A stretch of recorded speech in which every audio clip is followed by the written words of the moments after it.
Welcome to new TV Telugu.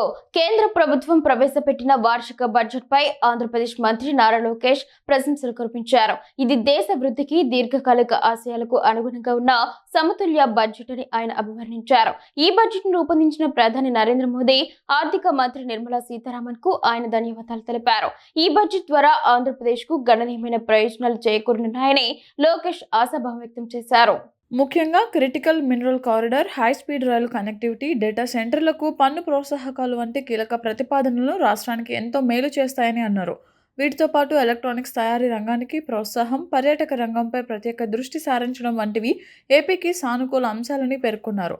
కేంద్ర బడ్జెట్లోని అవకాశాలను అందిపుచ్చుకొని రాష్ట్రంలో పెట్టుబడులను వేగవంతం చేస్తామని లోకేష్ స్పష్టం చేశారు. తద్వారా యువతకు పెద్ద ఎత్తున ఉద్యోగాలు కల్పించి ఆంధ్రప్రదేశ్ తదుపరి దశ వృద్ధికి బాటలు వేస్తామని ఆయన వివరించారు. ఈ బడ్జెట్ రాష్ట్ర అభివృద్ధికి కొత్త ఊపునిస్తుందని లోకేష్ ధీమా వ్యక్తం చేశారు.